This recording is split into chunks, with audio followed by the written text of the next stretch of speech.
আসসালামু আলাইকুম রহমতুল্লাহ। প্রিয় আলোর ইমান চ্যানেলের দর্শক বন্ধুরা, আশা করি আপনারা সকলেই ভালো আছেন। তাই চলুন দেরি না করে শুরু করা যাক। হযরত বেলাল রাদিয়াল্লাহু তাআলা আনহু ছিলেন আফ্রিকার ইথিওপিয়ান হাবশা বংশোদ্ভূত অসহায় একজন কিষাঙ্গার দাস। তার মালিক ছিল উমাইয়া ইবনে খালফ। হযরত বেলাল প্রথম ইসলাম গ্রহণকারীদের একজন এবং মসজিদে নববীর মুয়াজ্জিন। পরকালে বিশ্বাসী যে কোনো বান্দার জন্য জান্নাতের সুসংবাদের চেয়ে বড় প্রাপ্তি আর কিছুই হতে পারে না। আর সেই সুসংবাদ যখন পান বেলালের মতো এক কালো ও অসুন্দর মানুষ, স্বভাবতই প্রশ্ন আসে কি এমন আমল করতেন তিনি, যার কারণে বেহেশতে পায়চারি করেছেন।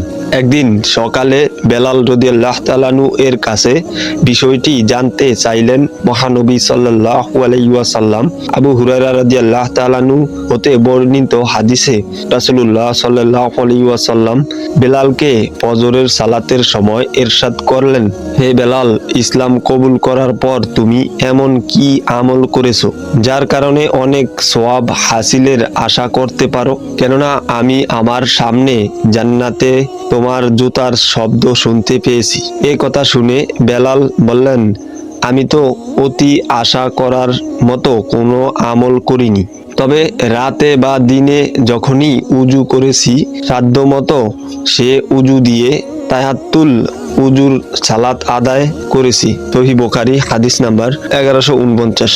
এ কথা শুনে রাসূলুল্লাহ সাল্লাল্লাহু আলাইহি ওয়াসাল্লাম বললেন, এ কাজের জন্যই জান্নাতে আমার আগে আগে তোমার শব্দ শুনলাম। উল্লেখিত হাদিসের আলোকে বোঝা যায় মুমিন ব্যক্তির উজু ছুটে গেলে পুনরায় উজু করা এবং আজানের পর মসজিদে গিয়ে 2 রাকাত নামাজ আদায়ে অনেক মর্যাদা রয়েছে। আর এ দুটি কাজ কঠিন কিছু না। আশা করা যায় এ আমল নিয়মিত করলে আল্লাহ তাআলা হযরত বেলাল রাদিয়াল্লাহু তাআলা আনহু এর মতো মর্যাদা মুমিন মুসলমানকে দান করবেন। হযরত সাওবান রাদিয়াল্লাহু তাআলা আনহু বর্ণনা করেন, রাসূলুল্লাহ সাল্লাল্লাহু আলাইহি ওয়াসাল্লাম বলেছেন, তোমরা দ্বীনের প্রত্যেক বিষয়ে কর্তব্যনিষ্ঠ হও আর তাতে কখনোই পূর্ণ সক্ষম হবে না।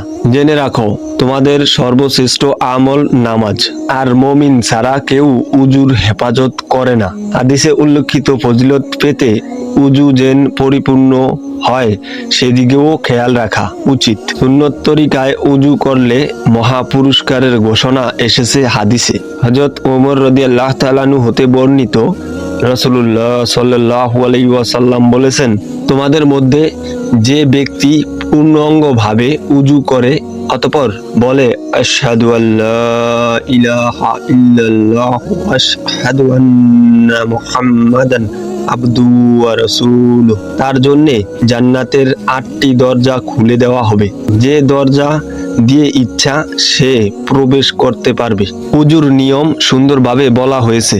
হযরত ওসমান রাদিয়াল্লাহু তাআলা আনহু বর্ণিত একটি হাদিসটি হলো ওসমান ইবনে আফফান রাদিয়াল্লাহু তাআলা আনহু থেকে বর্ণিত যে তিনি উজুর পানি চাইলেন, এরপর উজু করতে শুরু করলেন। বর্ণনাকারী বলেন, তিনি ওসমান রাদিয়াল্লাহু তাআলা আনহু 3 বার তার হাতের কসবি পর্যন্ত ধুলেন, এরপর কুলি করলেন এবং নাক ঝাড়লেন, এরপর 3 বার তার মুখমণ্ডল ধুলেন এবং ডান হাত কনুই পর্যন্ত 3 বার ধুলেন, অতঃপর বাম হাত অনুরূপভাবে ধুলেন, অতঃপর তিনি মাথা মাসহ করলেন, এরপর তার ডান পা টাকনু পর্যন্ত 3 বার ধুলেন, অতঃপর একইভাবে বাম পা ধুলেন। তারপর বললেন, আমি রাসূলুল্লাহ সাল্লাল্লাহু আলাইহি ওয়াসাল্লামকে আমার এ উজুর মতো উজু করতে দেখেছি। এবং উজু শেষে রাসূলুল্লাহ সাল্লাল্লাহু আলাইহি ওয়াসাল্লাম বলেছেন, যে ব্যক্তি আমার এ উজুর মতো উজু করবে এবং একান্ত মনোযোগের সাথে 2 রাকাত সালাত আদায় করবে, সে ব্যক্তির পেছনে সকল গুনাহ মাফ করে দেওয়া হবে। ইবনু শিহাব বলেন, আমাদের আলেমগণ বলতেন যে সালাতের জন্যে কারোরই এ নিয়মের উজুই হলো পরিপূর্ণ উজু। মুসলিম শরীফ হাদিস নাম্বার 426।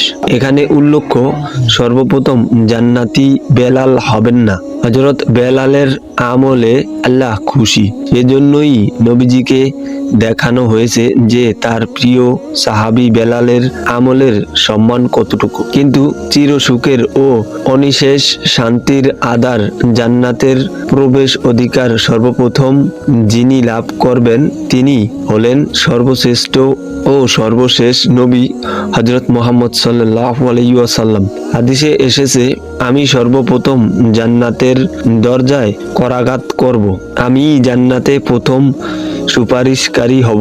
তিনি আরো বলেন, আমি জান্নাতের নিকট এসে তার দরজা খুলতে বলবো। দারোয়ান ফেরেশতা বলবেন, কে আপনি? আমি বলবো, মুহাম্মদ। দারোয়ান বলবেন, আমি আদিষ্ট হয়েছি যেন আপনার পূর্বে অন্য কারোর জন্য দরজা না খুলি। মুসলিম শরীফ হাদিস নাম্বার 197। রাসূল সাল্লাল্লাহু আলাইহি ওয়াসাল্লাম আরো বলেন, আমরা দুনিয়ায় সর্বশেষ এসেছি, সর্বপ্রথম কিয়ামতে আখিরাতে উপস্থিত হব এবং আমরাই সর্বপ্রথম জান্নাতে প্রবেশ করব। বুখারী হাদিস নাম্বার 238। আল্লাহ তাআলা মুসলিম উম্মাহকে হযরত বেলালের মতো নামাজ ও উযু যথাযথভাবে হেফাজত করার তৌফিক দান করুন, আমিন।